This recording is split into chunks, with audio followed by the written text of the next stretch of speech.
Olá, sejam bem-vindos a mais um Café Cultural. Nascido em uma das mais tradicionais famílias de Dumont, filho de industrial, meu convidado de hoje está à frente junto com suas irmãs, primos e tios de uma das indústrias mais sólidas da nossa amada Dumont, o Grupo Bálsamo. Embora a história dessa empresa esteja entranhada no cerne da nossa cidade e do Café Cultural, meu convidado veio falar sobre outro assunto. Formado em Administração de Empresas pela UNAERP, com especialização em Planejamento Financeiro e Finanças Comportamentais, e também é especialista em Contabilidade e Gestão Fiscal. Quer saber quem é meu convidado? Logo após a vinheta.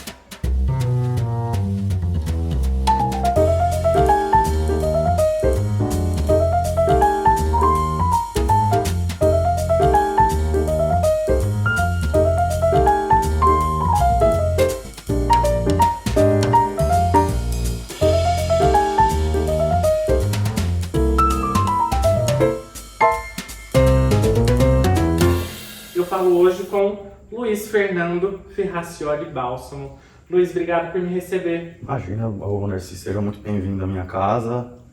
Muito obrigado pela oportunidade de compartilhar um pouco do meu novo projeto com você e do pessoal também conhecer a minha nova proposta. É muito bacana porque a família do Luiz Fernando é uma das famílias, o Grupo Bálsamo patrocina o Café Cultural, mas daria uma história maravilhosa, mas esse é um assunto para outro café. Hoje nós vamos falar sobre um assunto que ele domina, que ele entende, que é o mercado financeiro e de investimentos. Luiz, nós somos amigos e eu acompanho você não só nas suas redes sociais pessoais, mas também na página que você criou sobre investimentos.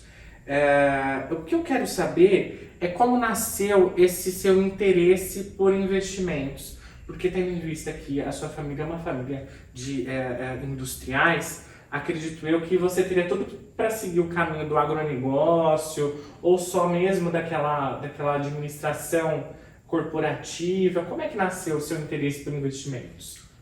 Wandercy, o meu primeiro contato com o mundo dos investimentos se deu na época da faculdade, né? Como você disse, eu cursei Administração de Empresas, eu fiz na UNAERP, em Ribeirão Preto. E o curso de Administração de Empresas da UNAERP é um curso excelente, por sinal muito prático. E eu me recordo que no último semestre eu tive uma matéria sobre valuation e precificação de ativos. E aquilo me encantou bastante, sabe? Eu vi o professor falar com bastante propriedade sobre ações, fundos imobiliários, mas assim, nada muito profissional. Foi uma breve introdução, né? Agora, a minha paixão pelos investimentos mesmo, ela se deu no período pré-pandemia, certo?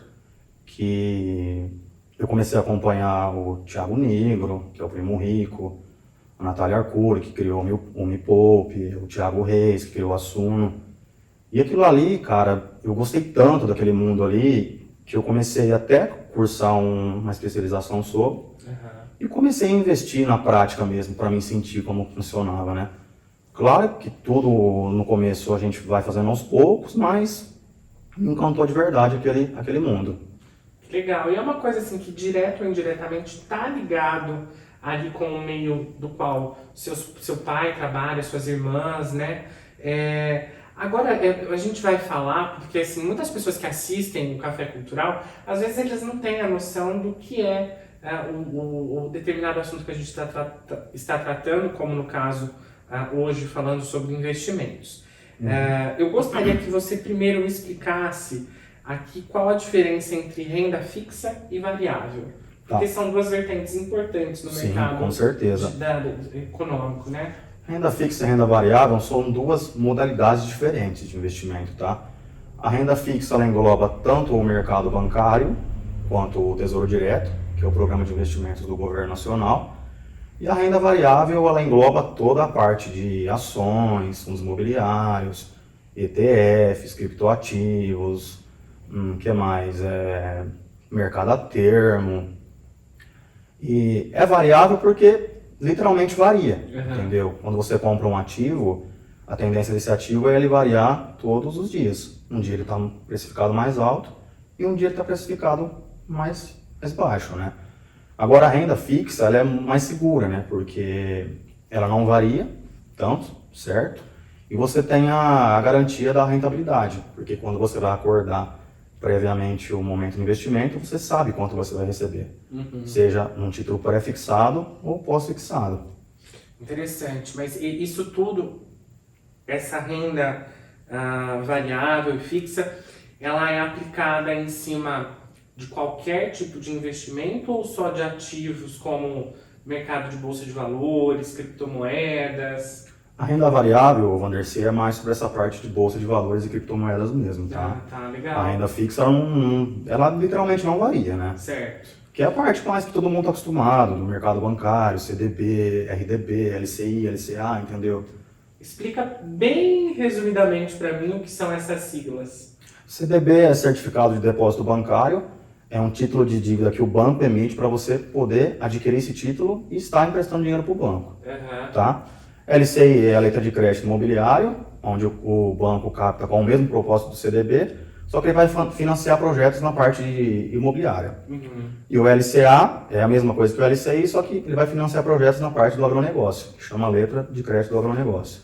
Legal, todos esses são investimentos que são oferecidos por bancos privados, bancos públicos, Sim. como Caixa Econômica, o Banco do Brasil. A Caixa Econômica não, tá?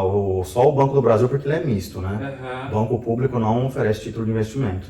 Ô Luiz, eu gostaria de saber também a diferença entre liquidez e rentabilidade. Certo. Essa liquidez é o quão rápido e o quão fácil você consegue transformar o seu montante, o seu valor investido, em dinheiro para você estar disponível para você no momento. É o tempo que você solicita o resgate e esse investimento cai na tua conta de fato, entendeu? Então a gente tem a liquidez imediata, que você solicita o resgate e ela cai de forma imediata na sua conta, certo? Tem a liquidez de 520 dias. Na verdade, você não pode solicitar o resgate em até 520 dias, entendeu? Rentabilidade é, de fato, o retorno que você vai ter sobre um ativo, sobre um título. Por exemplo, eu tenho um CDB pré-fixado de 14% ao ano. Então, a rentabilidade vai ser 14% ao ano, entendeu? Daquele montante investido. Isso, se você investir R$1.000, você vai ter R$140 de rentabilidade em um ano. Legal. Luiz, uma coisa que eu quero saber é que assim, as pessoas elas se arriscam muito e elas estão começando a se interessar pelo mercado de investimento. Por exemplo, eu hoje, se eu quiser fazer um investimento, qual o valor mínimo que eu posso começar a investir? Wandercy, antes da pessoa partir para o investimento de fato, eu sempre gosto de auxiliar ela a primeiro organizar a sua vida financeira, tá? Não é só sair aí aplicando um dinheiro que você depende, por exemplo, para pagar suas contas e achando que você vai ter retornos absurdos de uma hora para outra, tá? Então é muito importante a pessoa se controlar primeiro, ter uma noção vasta do seu fluxo de caixa pessoal, para depois partir para os investimentos. O que eu gosto também de sugerir para as pessoas antes de partir para outras modalidades de investimento? É formar uma reserva de emergência, certo? Uma reserva de emergência é um valor que você tem que ter de prontidão para caso venha acontecer alguma eventualidade na sua vida. Uma despesa médica muito alta, manutenção de um carro, manutenção da casa, reforma da casa, entendeu? Por que eu falo isso? Porque às vezes a pessoa vai estar investindo há algum certo tempo, está investindo há um considerado tempo já, e vamos supor que essa pessoa esteja investindo na Bolsa de Valores já. Certo. E como eu já te disse anteriormente, a cota dos ativos variam. Aí, imagina que essa pessoa está com esse dinheiro lá, ela não tem uma reserva de emergência formada e ela precisa resgatar devido a alguma eventualidade que aconteceu. Pode ser que naquele dia a precificação esteja baixa com prejuízo e ela resgate e tenha prejuízo no momento, entendeu? Interessante. Então, por isso que eu gosto de falar para as pessoas sempre formar uma reserva de emergência primeiro. Para quem quer começar a investir agora, para formar reserva de emergência, Tesouro Selic ou CDB que pague no mínimo 100% do CDI. Certo? São títulos extremamente seguros. O Tesouro Selic você está emprestando dinheiro para o governo federal, que é o agente mais seguro que a gente tem no Brasil. E o CDB você está emprestando dinheiro para o banco, né? Que tem a garantia do fundo garantidor de crédito e todas as outras demais coisas. Legal. Mas assim, existe um valor mínimo para eu começar a investir? Se eu quiser investir R$ 5, eu consigo? Ô, Wanderson, R$ 100? no Tesouro Selic você consegue investir a partir de R$ 30.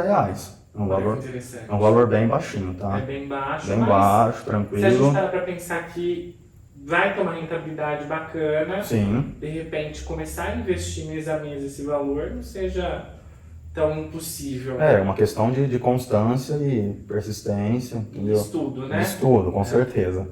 Hoje, Luiz, muitas pessoas acham que o meio de poupar mais seguro é a poupança. Realmente a poupança hoje ela é o método mais seguro para se poupar, para se guardar dinheiro. E investir é um modo de economia. Wanderson, a poupança, ela é segura? É. Só que ele é um investimento ruim, Uhum. tá?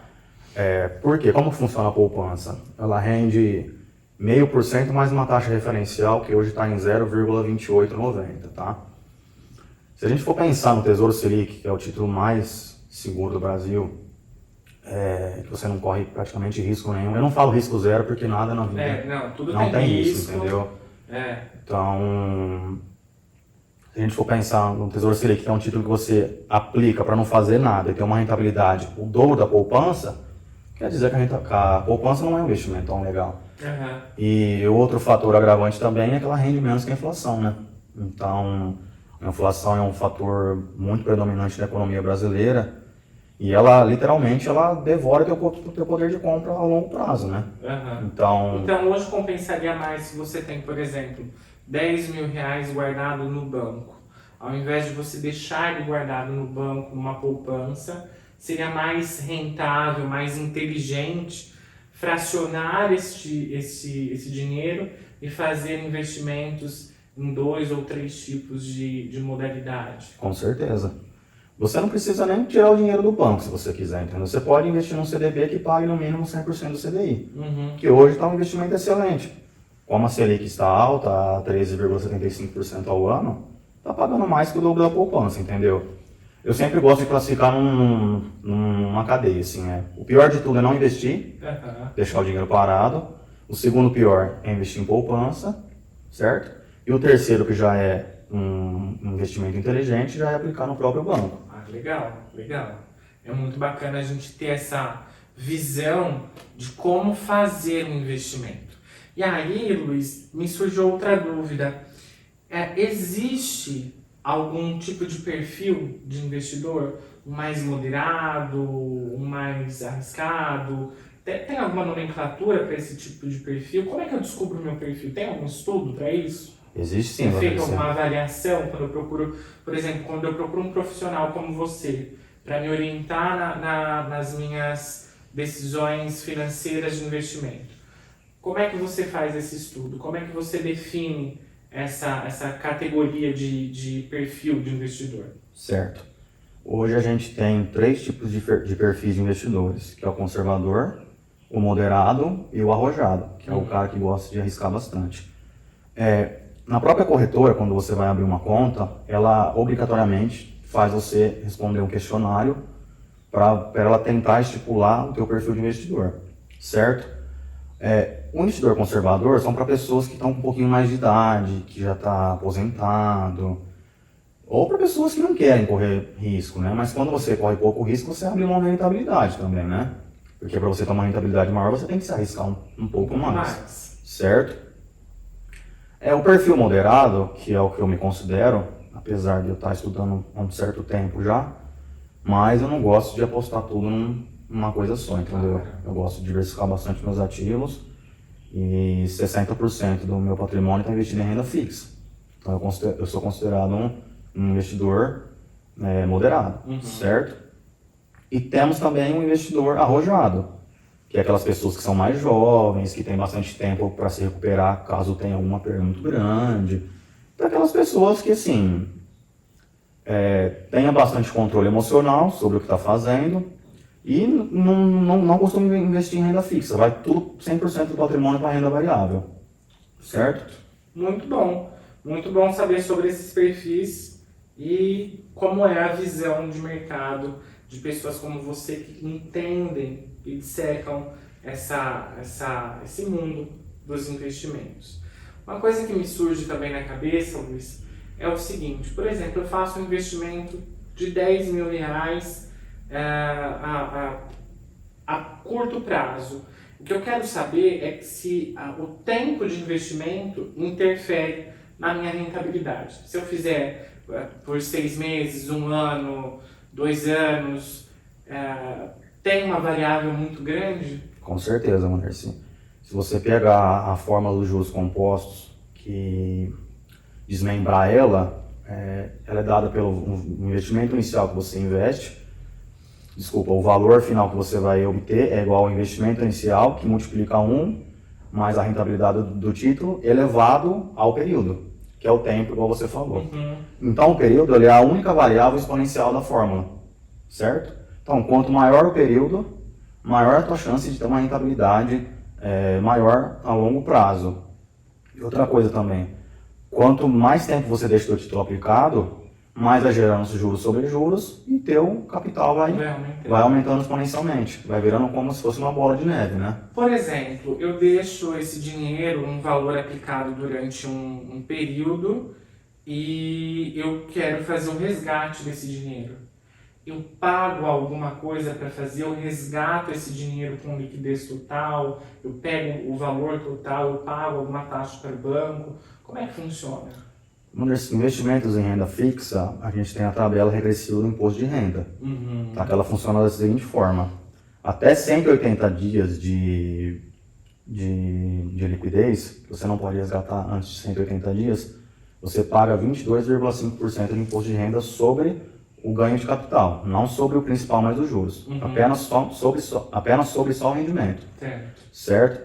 De 181 dias até 360 dias, já fica 20%, certo? Uhum. Sobre o rendimento. De 361 a 720 dias, cai para 17,5% sobre o rendimento.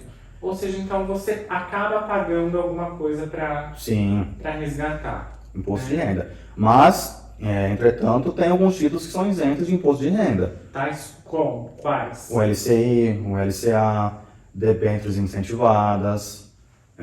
Tem algum valor máximo que eu possa investir nesses capitais, nesses investimentos, para que eu não pague o imposto de renda?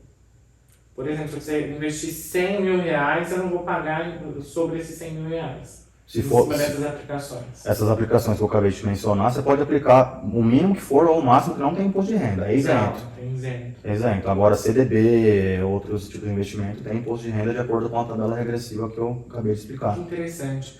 Ô, Luiz Fernando, nós já falamos, você já citou aqui no nosso café, mas eu queria que você deixasse bem claro para quem estiver nos assistindo, hoje, no mundo dos investimentos, quais os fundos com maior rentabilidade e segurança que alguém pode fazer?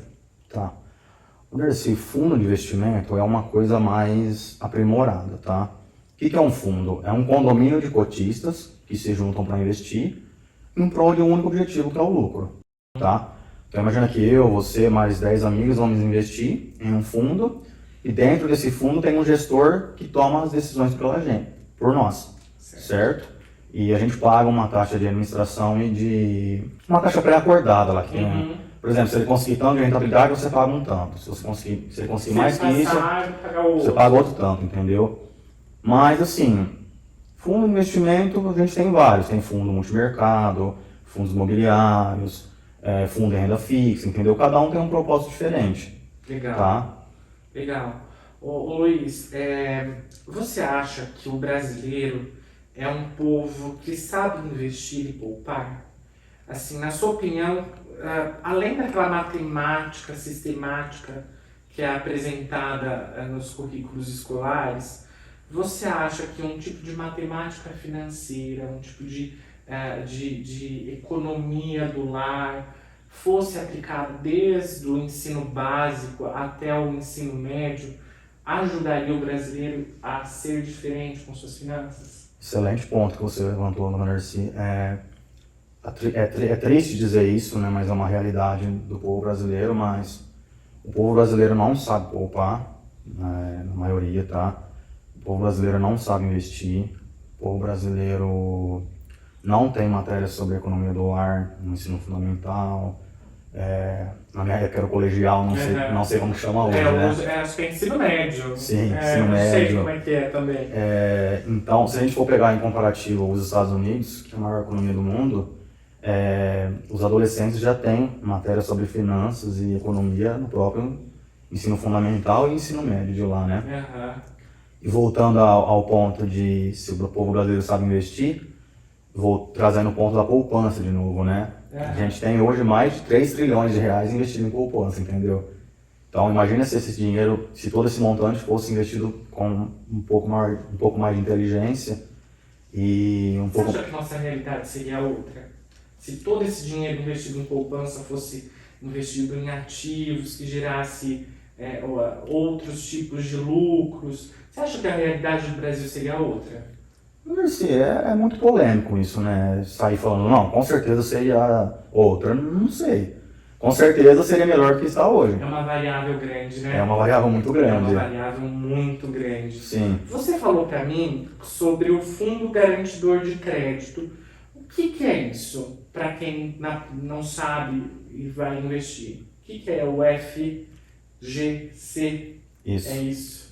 O Fundo Garantidor de Crédito é um sistema que foi criado pela sociedade privada em 1995. Ele serve para, literalmente, dar garantia para o investidor. Como que ele funciona? Não são todos os títulos que tem o FGC, tá? O Fundo Garantidor de Crédito. São apenas CDBs, a poupança, LCI, LCA, a parte de mercado bancário mesmo, tá? Ele funciona da seguinte forma. O investidor fica seguro de até R$1 milhão por CPF e até R$250 mil por instituição financeira, certo? Certo. Caso a economia quebre, seria isso? Não, caso venha a correr o risco de crédito, né, que é o risco do banco não te pagar, tá. Entendeu? Então imagina que eu tenho R$250 mil investido num banco X. Esse banco vem e fala assim, eu não consigo te pagar agora. Você aciona o Fundo Garantidor de Crédito e ele literalmente obriga o banco a te pagar, entendeu? Certo. Então é como se fosse uma segurança para quem está... Isso. Uma instituição que garante o recebimento de ativos de dinheiro aplicado em determinado banco. Perfeito. E tudo mais. Isso. O mercado de capital, ações, é um tipo de investimento que você acha seguro? O terceiro setor, aí quem abre capital, sim, empresas que investem na bolsa, você acha que é uma boa? Se houver um estudo antes, uma análise bem feita, uma análise qualitativa, uma análise quantitativa bem elaborada, ter todo um preparo psicológico antes, você saber o que você está fazendo, é seguro. Por exemplo, se eu começar a investir numa empresa consolidada no mercado, com um balanço bem sólido, com fluxo de caixa robusto, essa empresa vai ser muito difícil de quebrar, entendeu? Certo? Então, se você souber fazer uma análise dessas, tiver todo o preparo psicológico, porque investir não é só estudo, vamos dizer assim. A questão psicológica, ela pega bastante também, com certeza, né? Você tem que ter a mente esclarecida para saber o que você vai fazer com o dinheiro.